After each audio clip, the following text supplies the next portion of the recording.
Bourbon, great on the rocks, but how about putting it in your dessert? Hi, I'm Jessica Collins and welcome to Sugared. Today I'm sharing with you one of my favorite comfort treats, Bourbon Apple Crisp. It's easier than pie and the perfect choice when you need that show-stopping dessert.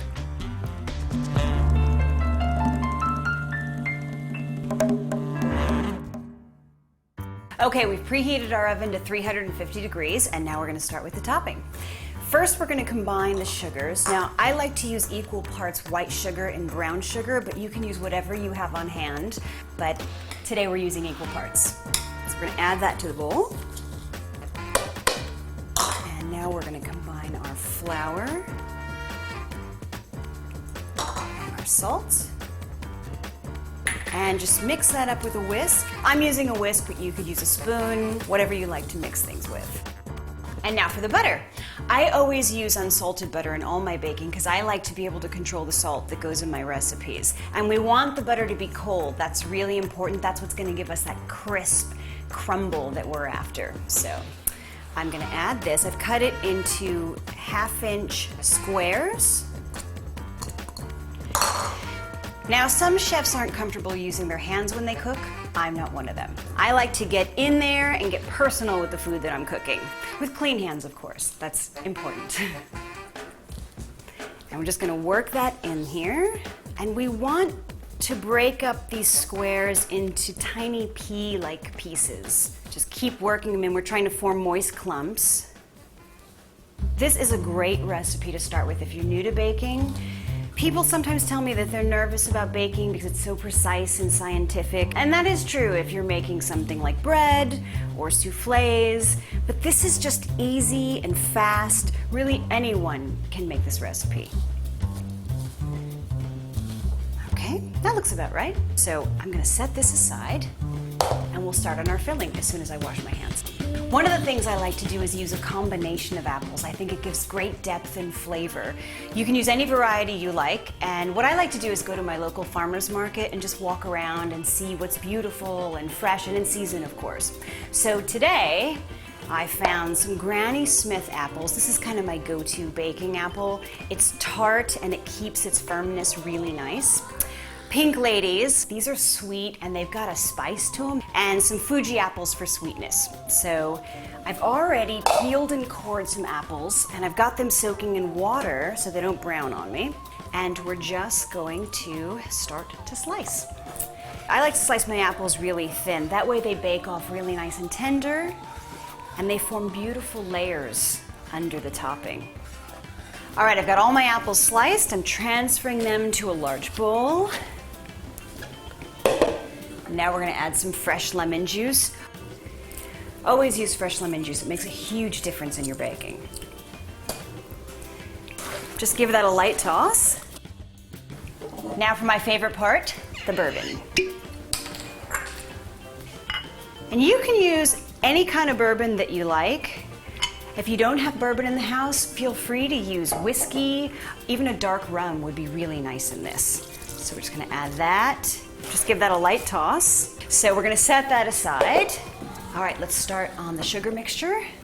Now in a medium bowl, we're gonna combine our sugars, flour, cinnamon, and some fresh nutmeg. This is what fresh nutmeg looks like, by the way, if you've never seen it. And we're just gonna take one of these and just grate a little bit over that. So we're just gonna mix that.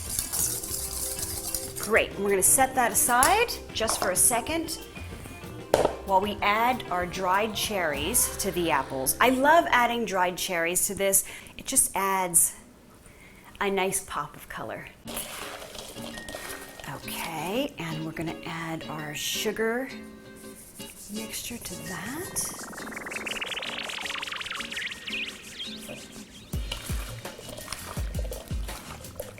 There we go. Oh, this smells so good. All right, before I eat the whole bowl, I'm gonna transfer this to a pie dish. And you can use any dish that you have. You could use a square baking dish. You could even use one of these ramekins. These are great for making little individual crisps. So that's an option too. And now we're gonna put our crumb topping over this. It's gonna seem like a lot of topping, but you really wanna cover this generously because when it bakes down into its crispy, buttery topping, you'll be glad you have a lot of it. This is a great dessert for a dinner party. I like to put it in the oven just as we're sitting down to dinner, and then by the time dessert rolls around, you have this sizzling apple crisp. It's delicious. It's a huge hit every time. And now off to the oven. So we're gonna put this on the middle rack right in the center, and I'm gonna put a cookie sheet on the bottom rack, and this will catch any apple goo that might boil over. Don't put it directly under the dish because it'll block the heat from cooking the bottom. So we're gonna cook this for about 50 minutes to an hour, 15 to 20 minutes if you're doing individual ramekins. And now the hardest part of baking, we wait. This is done and gorgeous. Look at this, sizzling on the edges. Now the hardest part now is not diving into this immediately because it smells so good, but we have to wait at least 15 minutes, 5 minutes if you're doing individual ramekins, because it's piping hot and would seriously burn your tongue. I speak from experience on that. I'm not the most patient person.